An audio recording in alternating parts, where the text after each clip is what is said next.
That uniform is a costume for killers. The protester's voice cracked with fury as he hurled a can of bright red paint, a streak of color slicing through the air until it burst against the chest of Master Sergeant Harold Red Becker. He didn't move, didn't speak. The paint ran down his metal, staining years of service, soaking into the crisp lines of his perfectly pressed blues. The crowd gasped. A city official reached forward, but Red Becker simply closed his eyes for a moment, as if honoring someone only he could still hear. Behind him, confusion. Rage. The protester grinned. And that's when the old Marine opened his flip phone, not to call the police, but something older. Moments later, the streets began to shake, and when the Marines arrived, they didn't come with speeches. They came with boots, steel, and silence. Harold Red Becker didn't need to remind anyone he was a Marine. You could see it in the way he walked upright, deliberate, like every step still meant something. At 74, his shoulders remained squared, his boots polished, and his ease steady. The years had grayed his hair and slowed his stride, but the discipline of a lifetime in uniform still lived in his bones. He lived alone in a modest single-story brick home just outside Kerrville, Texas. No plaques on the walls, no flags out front, just a tidy porch, a porch swing he rarely used, and a Marine Corps decal on the mailbox that had faded with time. His house, like the man himself, didn't ask for attention. But those who knew the town knew exactly who Harold Red Becker was. He wasn't the kind to talk about his medals unless someone asked, and even then, he downplayed them like they were just souvenirs.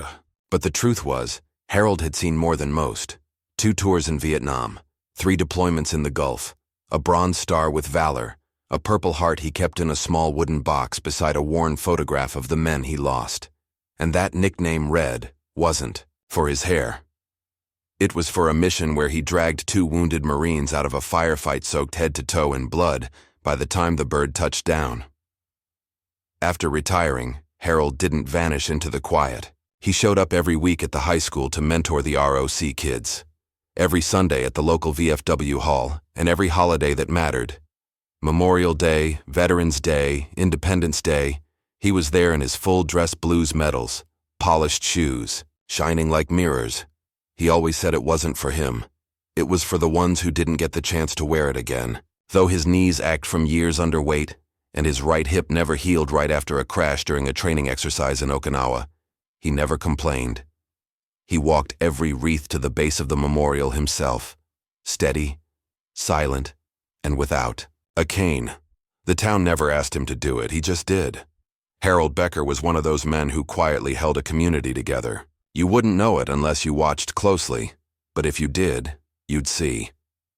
Every young Marine who left that town shook his hand before they deployed. And when they came back, the first stop wasn't always family.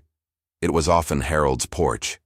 Because respect recognizes its own. Maplewood Park wasn't much, just a patch of green nestled behind City Hall with a few benches, a line of flagpoles, and a modest granite memorial etched with names of local sons and daughters who never made it home. But on Veterans Day, that little park became sacred ground. By mid-morning, folding chairs had been set up. The high school band, dressed in mismatched maroon blazers, stood ready with their brass instruments glinting in the Texas sun. A line of veterans, some in wheelchairs, others leaning on canes, sat in the front row. Behind them, families gathered holding small flags, many wearing ball caps that quietly spoke of units long gone. At the center of it all stood Harold Red Becker, his uniform crisp and flawless. The brass buttons gleamed, his ribbons perfectly aligned, and his posture held with the kind of dignity you can't teach. He wasn't one for speeches, but today, he'd agreed to be the honored guest. He said he didn't feel right about it, but everyone else did. The mayor had insisted. Even the high school principal, whose father had served with Harold back in '68, showed up to shake his hand. The mayor gave a short welcome reading from a crumpled sheet of paper, trying his best to strike the safe right tone. The band played America the Beautiful, a little out of tune but full of heart. Then came the prayer, the roll call of the fallen, and finally the laying of the wreath. That's when the shouting started. A group of maybe a dozen protesters had gathered just beyond the iron fence. Their signs were bold. War is an honor. No more blood for power uniforms are not sacred. A few of them wore masks. Others held smartphones high, already filming. Their chants rose up loud, angry, but just shy of crossing the line. The police kept a weary distance, their presence polite, but clearly uneasy. Harold didn't react. He stood still, eyes forward, gloved hands clasped behind his back, but the tension in the crowd was rising. A young mother pulled her child closer. One of the older veterans whispered something under his breath. The high school band stopped playing, and the silence that followed was more fragile than reverent. Everyone sensed it. Something was shifting. You could feel it in the air, like the sky just before a storm. Most hoped it would pass, that the group would shout themselves hoarse and leave. But Harold had been in enough battles to know when something was about to break. And in that moment, he knew they weren't done yet. The notes of taps hung gently in the November air, slow and mournful. The bugler stood near the memorial stone, his cheeks puffed with each breath, the tune echoing off the silent crowd. Flags barely fluttered. Even the protest group had fallen mostly quiet, as if the sacred sound held them back for a moment. Then, from the far edge of the fence, something shifted. A figure stepped forward from the protest group, younger than the rest, probably no more than 25. Black hoodie, sharp jaw, eyes that burned, not with grief, but with rage. He pushed past a fellow protester who tried to grab his arm. But the young man shook him off and kept moving, crossing the small lawn toward the wreath-laying platform. Security, such as it was, consisted of 2 older city volunteers in bright orange vests. They were slow to register what was happening. No one expected trouble during taps. The protester walked with purpose. In his hand, mostly hidden beneath his sleeve, was a small metal can familiar to anyone who'd ever painted a wall. The bugler played on, unaware. The young man didn't yell at first. He waited until he was just a few feet from the memorial, close enough that the sharp smell of shoe polish and autumn leaves mingled in the air. Then, loud enough to cut through the final haunting note of taps, he screamed, "That uniform is a murderer's costume!" Heads turned, the mayor's mouth dropped. Someone in the crowd shouted, "Hey!" But it was too late. With a violent flick of his wrist, the protester hurled the can. It flipped once in the air, and then burst open its contents, arcing forward in a thick, wet ribbon of red. It struck Harold square in the chest. The paint hit with a slap and a splash, exploding across his jacket, streaking through his ribbons, dripping onto the leather of his belt and soaking the hem of his coat. The vivid crimson ran down his buttons and pulled on the polished toes of his black dress shoes. The metals he had polished by hand that morning now clung to his chest beneath a thick coat of dripping insult. A collective gasp rose from the crowd. A child started crying. One of the veterans let out a growl. The mayor stood paralyzed, hand halfway raised. Several audience members reached for their phones, already capturing it. But Harold didn't move. Stood there, eyes still forward, posture locked in attention. He didn't speak. He didn't flinch. Not even to wipe the cold red liquid running down his neck. Instead, he closed his eyes just for a moment. It wasn't weariness. It was something deeper. Memory, maybe, or mourning, as if he were hearing voices the rest of the world had long forgotten, names not carved in stone but carried in blood. The protester, emboldened, raised both fists and shouted, "No more killers in uniform." He was already backing away when the 2 elderly security volunteers finally rushed forward. The protester let them grab him. He didn't resist. He just smiled like a man who believed he'd won something. All around them, silence rippled like a wave. The bugler lowered his trumpet. The city officials looked helpless. The veterans on the front row were rising slowly from their chairs, fury brewing in their eyes. Harold moved for the first time, not to shout, not to fight. He reached into the inner pocket of his jacket and pulled out something odd for the modern world, a gray-scratched military-issued flip phone, one of the old models with a black and white screen and a stubby antenna, a relic of a different era. He flipped it open, pressed one button, held it to his ear. No one around him knew who he was calling. But in that moment, those who saw the expression on Harold Becker's face knew one thing for sure. This wasn't over. The small gray flip phone clicked open with a familiar, satisfying snap. Harold hadn't used it in years. Not since his last reunion with the Corps during a joint training exercise down at Camp Loon. It wasn't for casual conversation.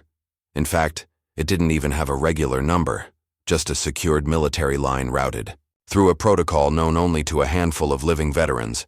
It was never meant to be used lightly. His thumb hovered for half a second. Then he pressed and held the only button that mattered. The line didn't ring. No hold music, no call center. Cues, just a short tone and then a voice calm, clipped and unmistakably military. U.S. Command Liaison. Identification. Harold's voice was firm, though. Master Sergeant Harold Becker, Code Alpha 74, retired status. He took a shallow breath. Reporting protocol breach, veteran ceremony, public assault on uniform, civilians present, local security ineffective. There was a pause on the other end. A breath, then understood. Confirm intent. Harold's tone didn't waver. Honor compromised. That was the phrase, the old trigger. The one saved for the rarest of calls when a veteran stood alone, and the symbols they wore were defiled in public. Not for vengeance, not for optics, but because some things were sacred. And when they were threatened, the Corps still answered. Location: Maplewood Park, Kerrville, Texas. Civilian presence high. Suspect in custody. Civil unrest possible. The line shifted. Keys clacked in the background. Then the voice returned. No longer just procedural. Master Sergeant Becker, this is Major Elias Talland, Active Liaison Command, 22nd Marine Expeditionary Unit. We're on training ops less than 20 kilometers east. We're moving now. Harold blinked quietly, absorbing the reply. How many assets? He asked. Talland didn't hesitate. Sufficient to ensure presence, protection, and principle. ETA under 10 minutes. You'll know when we arrive. Harold nodded to himself, though no one else could hear. Appreciate the speed. You called it, Master Sergeant. We just answer. The line went dead. No goodbyes, no debriefs. Harold closed the flip phone slowly and slid it back into the pocket of his paint-stained jacket. Around him, the ceremony site was still frozen. The protester now sat cuffed on the curb, flanked by overwhelmed volunteers and a lone city officer, calling for backup. The mayor was speaking in hushed tones with a councilwoman gesturing helplessly at the stained memorial wreath. The crowd had broken into clusters, some angry, some confused, all rattled. But Harold, he just stood still. The silence had changed. It wasn't stunned anymore. It was waiting. And in that stillness, only Harold knew what was coming because he hadn't called for help. He had called for honor, and that meant something very specific in the world he once walked in uniform. It meant boots. It meant steel. It meant the Marines were on the way. At first, it was just a distant hum like thunder rolling low across the hill country sky. Most people didn't even notice it. The crowd still buzzed with confusion and outrage. A few tried to comfort Harold. Others argued with the city officials, but Harold Becker didn't say a word. He had already made his call. Now he was simply waiting. Then the hum grew louder, rhythmic, methodical, familiar to some ears. Two children stopped playing and looked up. Above the rooftops of downtown Kerrville, the sky shifted. A pair of dark shapes broke through the clouds. Two Marine UH-1Y helicopters, flying low in deliberate rotors slicing through the morning air. They didn't circle. They didn't hover.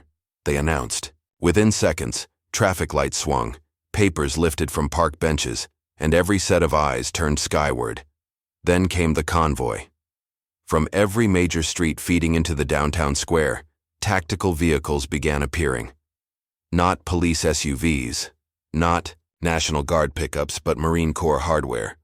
The kind of vehicles most people only saw in documentaries or foreign deployments. MR apps, Humvees, LAV-25s, engines growling, low tires like steel fists rolling over pavement.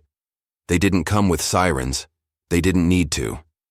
Within 8 minutes of Harold's call, the entire landscape of the town had changed. City buses pulled over. Civilian drivers stopped and stepped out. Storefront owners came outside with phones in hand.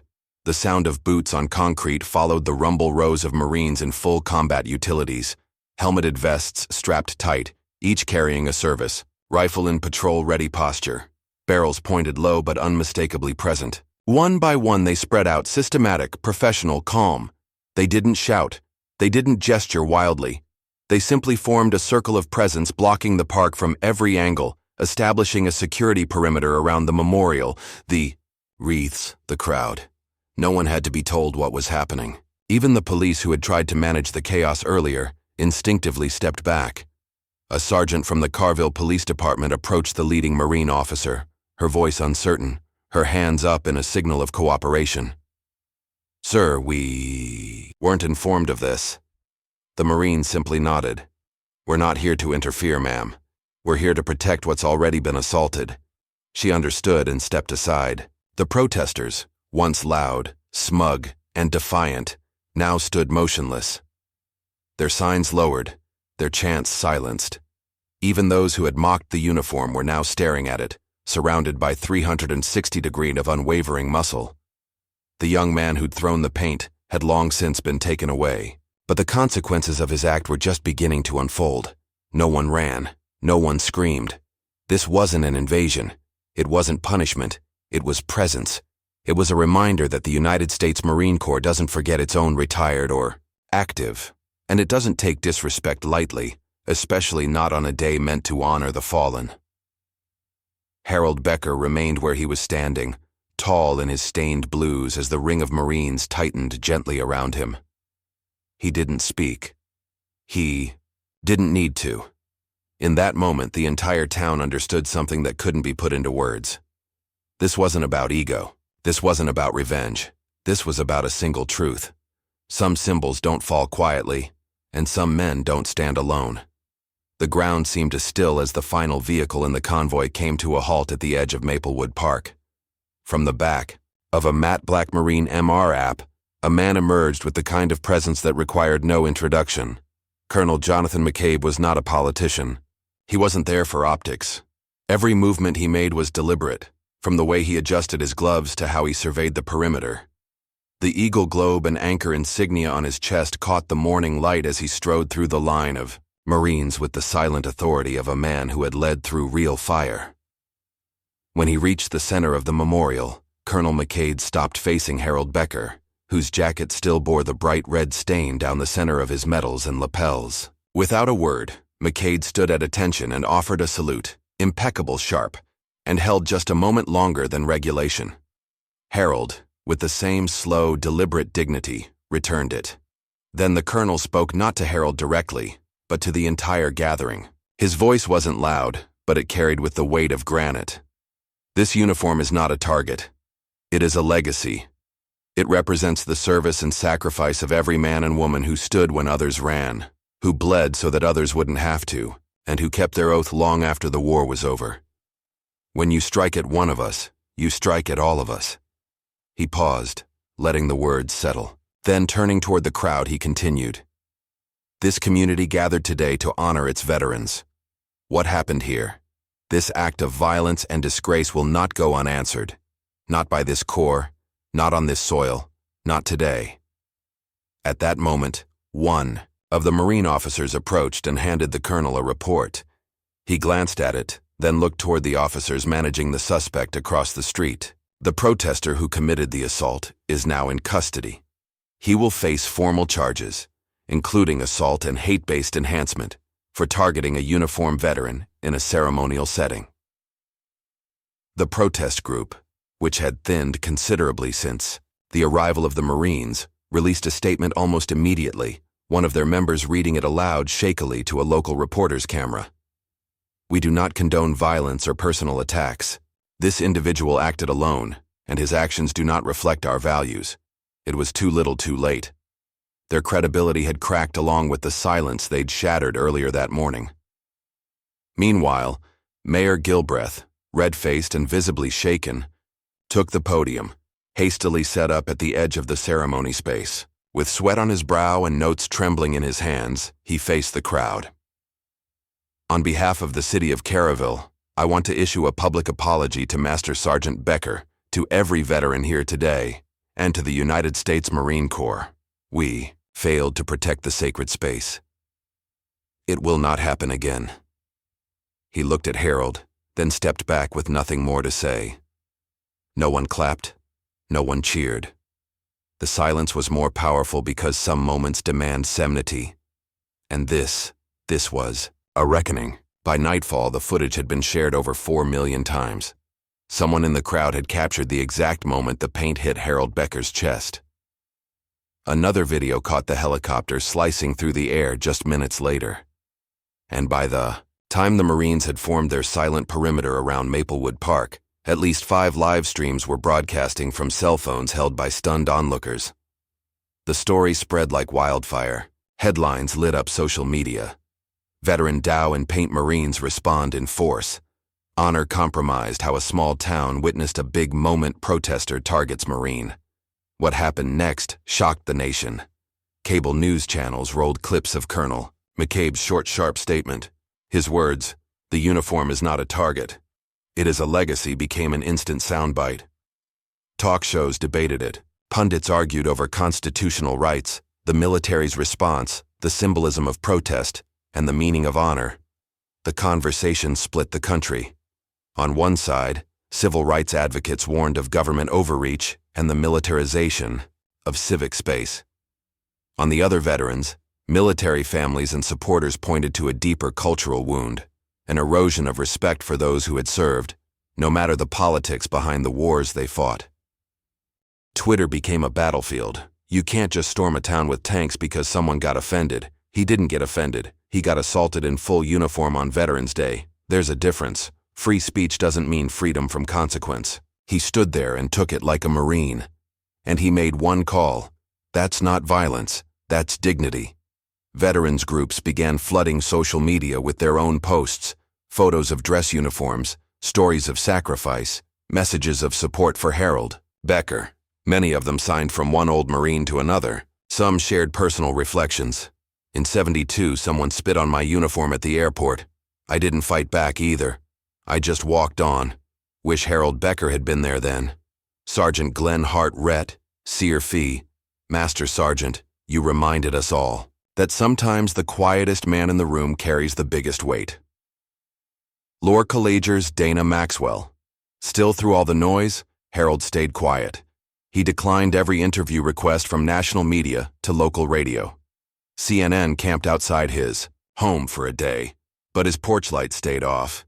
He refused the attention. To him, it wasn't about going viral. It wasn't about being a symbol. It was about one thing, protecting what mattered. The only appearance he agreed to make was at the local VFW post, that Friday night, with no cameras present and only folding chairs in a room lined with fading black and white photos. Harold stepped up to the microphone. He didn't read a statement. He didn't deliver a speech. He just looked out at the room full of men and women who had seen the same things he had and said, "They say the world's changing. Maybe it is. But honor doesn't change. And as long as one of us remembers what that uniform stands for, then they haven't erased a thing." Then he sat back down, folded his hands, and listened while the room rose to its feet in silence. The story didn't fade after the headlines moved on. If anything, Harold Becker's quiet defiance and the response it triggered became something larger. A turning point, not just for one town in Texas, but for how the country viewed its relationship with those who wore the uniform. Within weeks of the incident at Maplewood Park, a bipartisan bill was introduced in Congress, the Veterans Public Honor Protection Act. It aimed to provide stricter penalties for assaults on uniformed veterans during official commemorative events, while also ensuring local municipalities had the resources to provide proper security during high-risk holidays like Veterans Day and Memorial Day.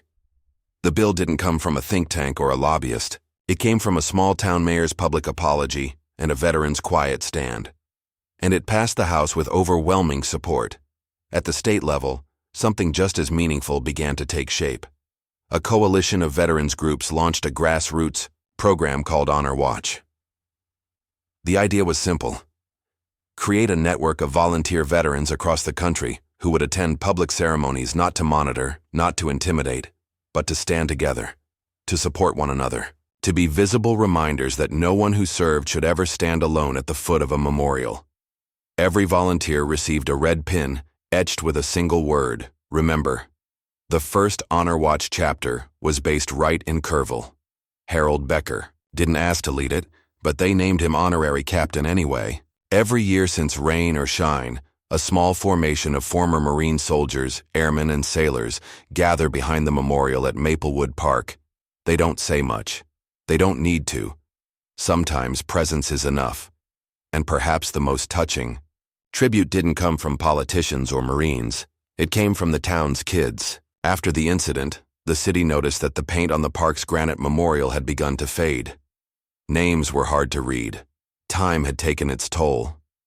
Quietly, without fanfare, the local middle school art teacher organized a weekend repainting effort. Dozens of students, many of whom had been there the day of the protest, showed up with brushes and stencils. Some brought their parents. A few wore ROC caps. They weren't told what to write. But when it was done, just beneath the stone engraving of "Freedom is never free," they'd added one simple line in gold paint. "We saw him stand. We won't forget."